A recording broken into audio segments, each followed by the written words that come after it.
ఇంకెన్నాళ్ళు రెంటింట్లో ఉంటాం? సొంత ఇంటి కలను నెరవేర్చుకుందాం.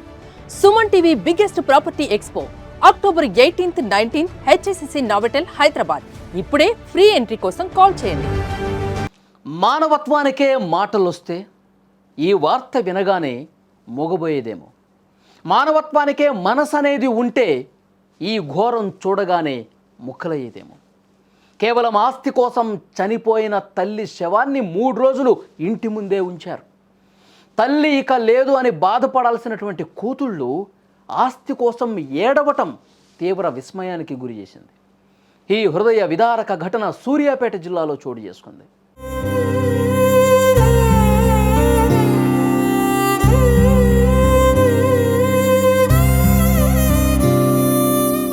సూర్యాపేట జిల్లా ఆత్మకూరు ఎస్ మండల కేంద్రానికి చెందినటువంటి పొదిలి నరసమ్మ అనే వృద్ధురాలు 3 రోజుల క్రితం చనిపోయింది.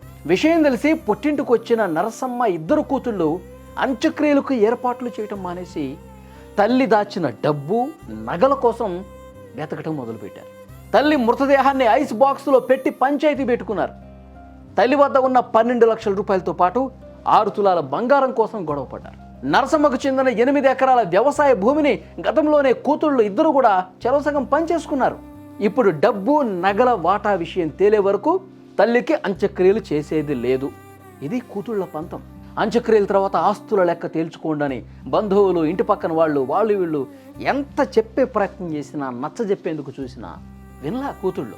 దీంతో అక్కడున్న కొంతమంది బంధువులు విసిగిపోయి పోలీసులకు సమాచారం ఇచ్చారు. చివరికి పోలీసులు చెప్పినా వినకుండా తల్లి నగల కోసం కూతుళ్ళు ఈ విధంగా పట్టుబట్టడంపై స్థానికులు విస్మయం వ్యక్తం చేస్తున్నారు. అసలు బంధాలు ఏమైపోయినాయి? తల్లి చనిపోయి అక్కడ ఇంటి ముందు పడుంటే తల్లికి అంత్యక్రియలు చేసి తర్వాత మీ పంచాయతీలు ఏమైనా కానివ్వండి, వాటి కోసం తల్లి శవాన్ని ఇంటి ముందు పెట్టి 3 రోజులు, 1 కాదు 2 కాదు 3 రోజుల పాటు గొడవ పడ్డారంటే వీళ్ళు అసలు కూతుళ్ళేనా? నవమాసాలు మోసి కని పెంచి తల్లి పట్ల ప్రేమ బంధం ఇవి ఉండాలి. ఆమె చనిపోయినప్పుడు తల్లి చనిపోతే ఎంత బాధ, గుండెల్లో ఎంత దుఃఖం ఉంటుంది. అవన్నీ ఏం లేవు. సమాజం ఎటుపోతుంది? డబ్బు చుట్టూ తిరుగుతోంది అంతే. డబ్బుంటేనే మనుషుల పట్ల ప్రేమ, బంధాలు, ఆప్యాయతలు ఉంటాయా? నిజంగా ఈ కూతుళ్ళకి అక్కడ ఉన్నటువంటి ఆ కాలనీ వాసులే కాదు, బంధువులు దండం పెట్టేసి వెళ్ళిపోతున్నారండి.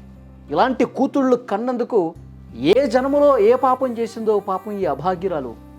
ఇంత దుర్మార్గమైనటువంటి కూతుళ్ళు ఉన్నారు ఏమికి అని చెప్పి బాధపడ్డ పరిస్థితి.